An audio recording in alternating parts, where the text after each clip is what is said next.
I always try to find something, if it's a secret of mine or something I don't tell anybody, I don't tell the director, I don't tell anybody, some secret about the character and the way I approach it, something maybe in the character's backstory. Dolph Lundgren has always believed that the best actors bring something private to every role.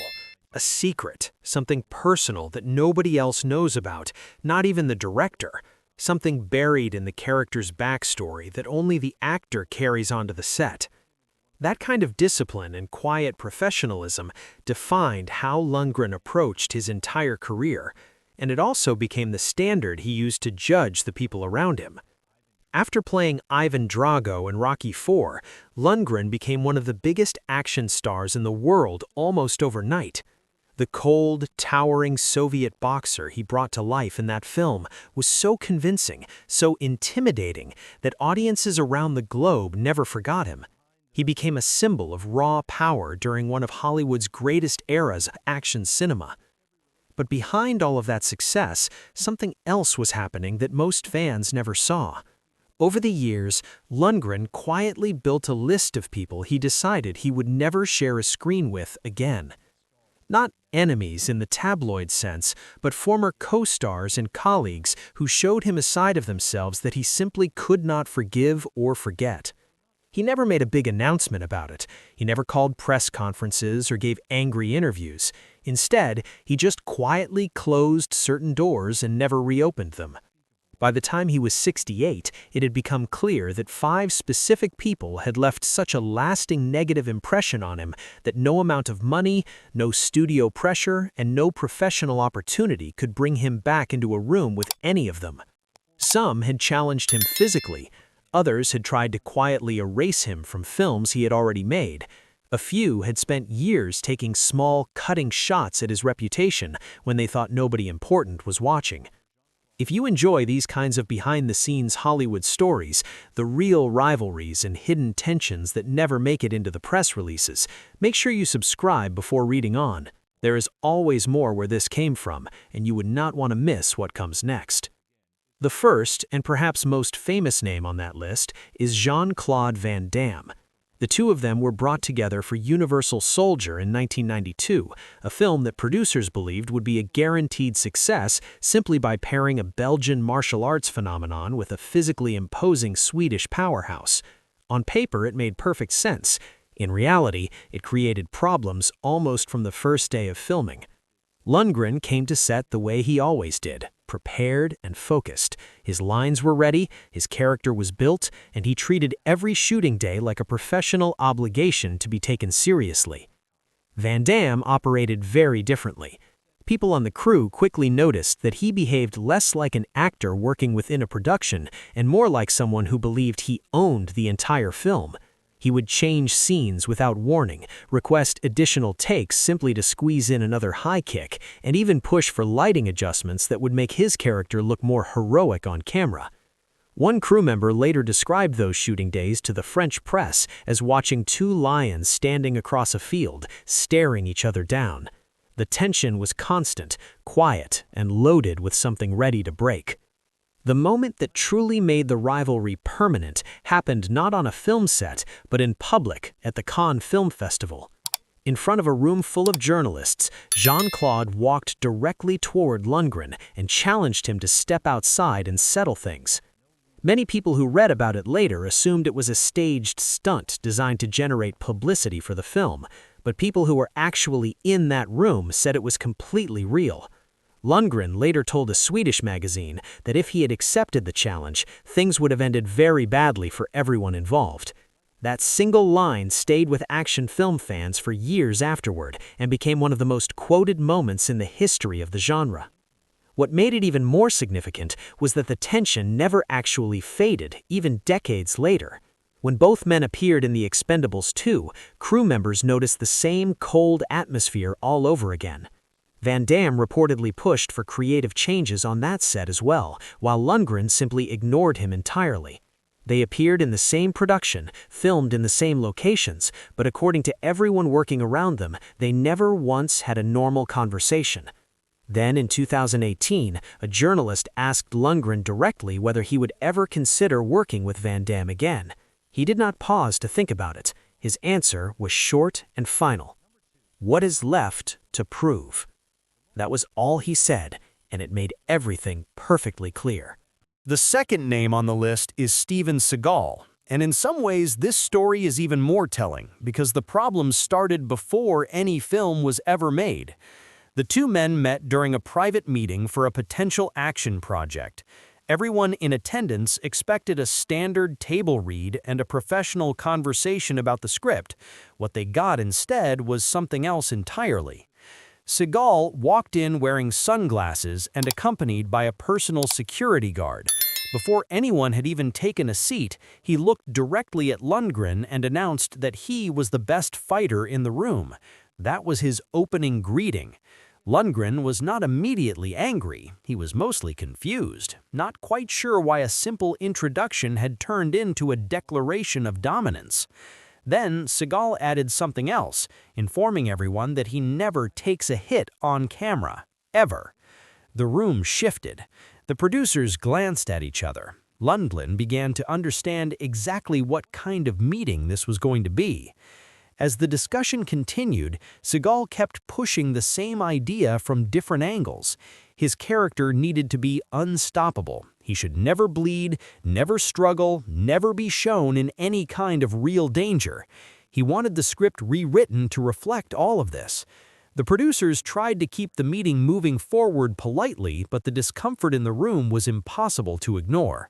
Someone quietly leaned over and whispered that Seagal seemed to want a character who was essentially bulletproof.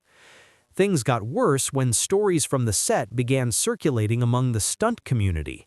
Multiple stunt performers warned Lundgren that Seagal had a habit of demonstrating martial arts techniques on set in ways that caused actual physical harm to the people he was working with.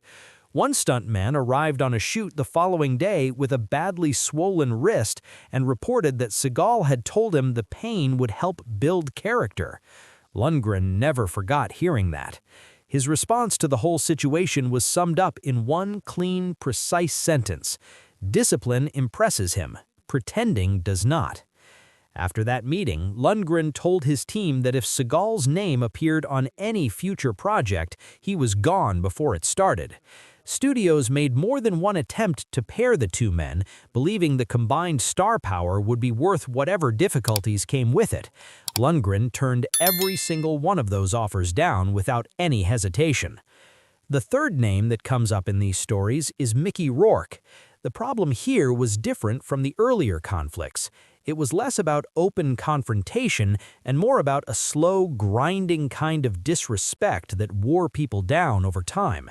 It reportedly started at a table read for an action thriller in the early 2000s, when Rourke turned to Lundgren and delivered a line that set the tone for everything that followed. "You are the muscle," he said. "I am the mind." That comment planted a seed, and what grew from it was not friendly competition, but a deepening frustration that made working together nearly impossible. The two actors were filming in Eastern Europe during a cold winter, and Rourke's behavior became increasingly difficult to manage as the shoot went on. He would arrive carrying handwritten pages of new material he had created himself and demand that they be added to scenes that day. These were not small adjustments, but long, heavy passages involving childhood trauma, wartime memories, religious guilt, and emotional backstory that had no connection to anything in the actual script. The actors around him did not know how to respond to these sudden changes, and Lundgren's performances were directly affected because the emotional tone of every scene kept shifting without warning. What had been planned as a tense, focused confrontation could suddenly become a completely different kind of moment because Rourke had decided, without telling anyone in advance, that his character needed to express something new. One night crystallized everything. A two-man scene was scheduled to begin shooting at 10 in the evening. Rourke did not arrive until nearly 2 in the morning, cigarette in hand, casually explaining that he had been walking around the city to find his character. The crew had been waiting for hours. Lundgren had been standing in full costume for nearly 3 of them. According to everyone present, that was the moment he reached his limit. He told the assistant director plainly that if Rourke disappeared again, they should film the scene without him.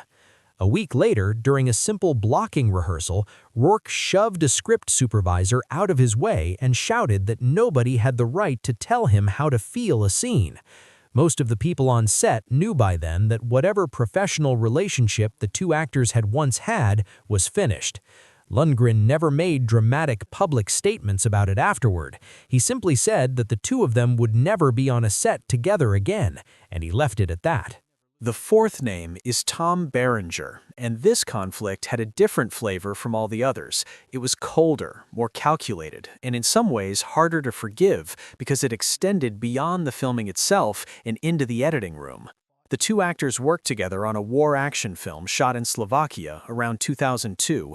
The production was on a tight budget with a demanding schedule, and Lundgren arrived expecting everyone involved to respect those constraints and work efficiently. Berenger had other plans. Within the first week, he began arriving with rewritten pages that expanded his own scenes while quietly trimming down Lundgren's dialogue. The director tried to keep things balanced, but the crew began noticing a clear pattern. Day after day, Berenger pushed to reshape scenes so that the emotional center of the story shifted toward his character. Lundgren tolerated it for a while without saying much until a night shoot inside an abandoned steel factory pushed things too far. The scene was designed to be short and sharp, a quick confrontation between the two characters. Berenger refused to film it unless he could first deliver a long monologue he had written himself, one that lasted nearly 2 full minutes and completely drained the tension that the original scripted version depended on. Lundgren looked at the director and said, quietly but clearly, that Berenger was hijacking the film. Berenger did not argue. He simply turned around and walked back to his trailer, leaving the entire crew standing there in silence. But the worst part came during post-production in Bratislava. An editor reportedly contacted Lundgren's team to let them know that Berenger had requested a series of changes to the final cut. Several of Lundgren's medium shots had been removed, his reaction close-ups were reduced, additional inserts of Berenger's face had been added during dialogue scenes that the two actors shared. The film was slowly being reshaped from a story about two characters into something that felt almost entirely focused on one. For Lundgren, that was a line that could not be uncrossed. He finished his post-production work, walked out of the studio, and told his agent simply that if Berenger signed onto a project, he was not interested. He has reportedly kept that position ever since. The fifth and final name is Brian Thompson, and this one is perhaps the quietest tension of all, which in some ways made it the most persistent. Thompson had reportedly been considered at one point for the role that became Ivan Drago in Rocky IV, the very role that launched Lundgren into global stardom. According to people in casting circles, Thompson never fully let go of that, and over the years he made a habit of dropping small, pointed comments whenever he found himself near Lundgren at industry events. None of them were explosive accusations or outright insults, they were subtler than that. During a conversation at an industry gathering about memorable villains, Thompson remarked casually, within clear earshot of Lundgren, that some roles are written flat and the actor playing them can only do so much. Nobody in the group misunderstood who or what he was referring to. At a table read in the early 1990s, he repeatedly interrupted Lundgren during rehearsal to argue about blocking, then made a smirking comment about not turning the whole thing into a weightlifting contest. These moments added up slowly over many years, each one small enough to dismiss on its own, but impossible to ignore as part of a longer pattern. The moment that appeared to end things permanently happened at a fan convention in Las Vegas sometime in the 2010s. During a public question-and-answer panel, Thompson mocked the famous line from Rocky IV, the one that became one of the most iconic deliveries in action film history, and told the audience he would have given it more emotional depth. The crowd laughed. The comment got back to Lundgren almost immediately. Rather than responding publicly or confronting Thompson directly, Lundgren quietly withdrew from his own scheduled panel that afternoon and chose instead to spend the time doing private signings, something he almost never did. From that point on, he stopped acknowledging Thompson altogether. What makes Lundgren's story interesting is not just the names involved, but the way he handled all of it. He never built a career on feuds. He never sold drama to tabloids or used conflict to stay relevant. He simply drew his lines privately and held them without apology. 5 people showed him who they were, and he believed them. That, in the end, might be the most disciplined thing about him.